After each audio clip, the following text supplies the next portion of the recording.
You guys good? Um, really, really proud of our team, man. Really good Colgate team. Last year they kicked our ass, quite honestly, right here at home. We knew it was going to be a tough game. We knew that this game was going to come down to making free throws, taking care of the basketball, winning the 50-50 balls. They really outworked us in the first half. They had 8 offensive rebounds, I believe it was, that really hurt us.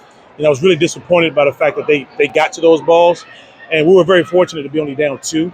But really, really excited about how resilient that our guys were. They were composed. It wasn't perfect, but made free throws, took care of the basketball. So. They obviously played with a fair bit of pace in conference play. I feel like you guys were able to impose more pace than you wanted to. Yeah. How important did you think that was today, especially given how worn down they were? No, it's been really important to us, in particular these last, I'd say 2 or 3 games. We've gotten, getting Eric back allows us, I think, been emphasizing to play with more pace. Trying to be a little smart with him, and Eric's not there. We're a little bit thinner. And I don't want him sprinting the court for 31 minutes. It's too much for him. But, yeah, we can play with pace, too. I think sometimes people misconstrue pace with, so if you shoot bad shots in the first 10 seconds, you can say you're playing with pace, but we want to get quality shots with pace. And I think we're doing a really good job at that. Coach, 3 days ago you told me that you felt you had a really connected team and that you like your Simpkins anyway. All right? This win wasn't easy. A really tough Colgate team. Does this really boost your confidence, just going into the rest of your regular season? Yeah, I think our confidence has always been what it is. If anything, it just shows me that we can stack games, stack days. My biggest concern coming into the season, what do we do when we win 2, 3, 4 in a row? Because that was the expectation, and they're doing a good job of it. This is foreign territory for pretty much everybody on our roster. Winning, we won 5 games, 5 in a row, 4. 5 in a row in conference play. How do we come back after being off tomorrow? Monday, do we still have that fire? Tuesday, do we still have that fire in preparation for Wednesday's game? And, that's the biggest trick right now. Question for Matt. You had those back-to-back threes there on the second half. Those 15 points came out. Great play by Coach. You said what? Sorry, can you repeat that last part? What do you feel you were able to take advantage of in the second? Just getting up and down in transition. I felt like running the breaks on the misses and stuff, just getting Woodward a little bit more tired, having the other guy come in and also getting him tired. I feel like we were just getting out, just getting more comfortable playing the game, as we call it, playing the game. So a lot of those shots were starting to get open, and I just felt more comfortable just being in better also, position. Also, back-to-back close wins, the one pointer the other night, a one-possession game effectively today, even though you wind up winning by 4.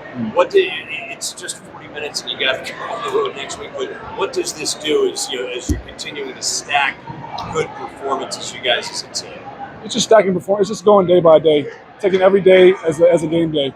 Going into practice knowing that we're preparing for the next team's best effort against us, knowing that we're at the top of the league, we're going to get everybody's best effort. So we're just trying to stack day by day, practice, and in the games we come out well prepared. And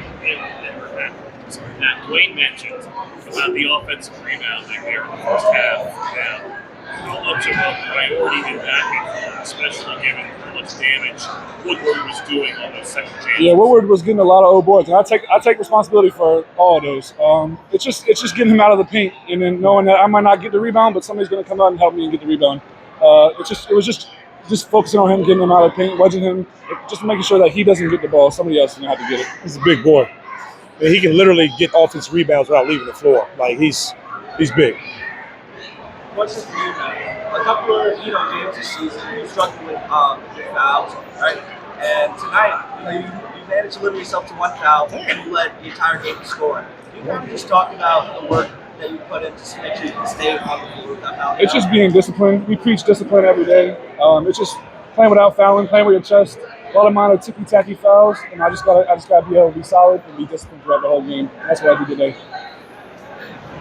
Eli really sparked you guys in the second half in the pick and roll between Matt and Eli. They didn't seem to know how to guard that for a while. Was that something you guys saw or talked about at halftime? We knew going into the game that we wanted to get he and Eli on the side, ball screens in space. Eli sometimes, he could see that look in his eye, and he's like, I got to create something, and he's more aggressive to shoot. But I thought him making a couple of those like pull-up jump shots allowed the defense like, okay, we got to guard him a little bit, and allowed him to get some space on pops and everything. So really good job by both of those guys. And Elijah, there's 2 games in a row, no turnovers, which is huge. Just going to bring up between him and Greg, I think 68 turnover 3 minutes for the 2 of them. Jeez, that's big time. Greg turns that thing over like it's his job sometimes, so really good for him. Just kind of staying on Greg, obviously looking into the future, you guys got a lot of grad students that are out of eligibility, and so Greg has 3 more years left. And consistently, he's your second and third leading scorer every night. Do you really think he's going to be taking the offensive loads in the future?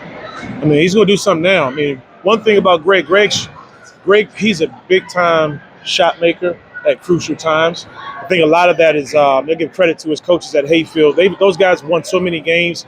He's been in big-time moments, and like he can go a whole game and not be 1 for 4 and then hit a big-time dagger 3.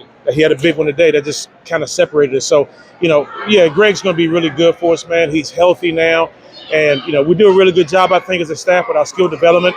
He's still got some things he got to work on ball handling wise, but we're focused on him right now for sure. Question for Duane, 23 points for you guys off turnovers today, also 41% in the second half. What do you gauge? Why were you guys so effective? Active hands. We've been doing a good job. We've changed our defense. Last year we were kind of very passive in gaps and everything. This year we're much more in passing lanes. And, I had some guys that are really close to me that know basketball. And we're going to Carolina and St. Joe's and UVA. And they're like, hey, man, like, you sure you want to get out there in passing lanes? And I was like, hey, trust me, it's going to carry over. It's going to pay dividends for us here in the Patriot League because I don't think anybody else plays that way. So that's going to allow us to speed teams up a little bit, get deflections, and obviously with Eli, play with some pace after steals and everything. So we're doing a much better job of that. And I think, this is the third game. I think we've had last game. Who did we play last game? Lehigh had 0 points in fast break points. We had double digits. Today they had 2. That's what we want to try to get to.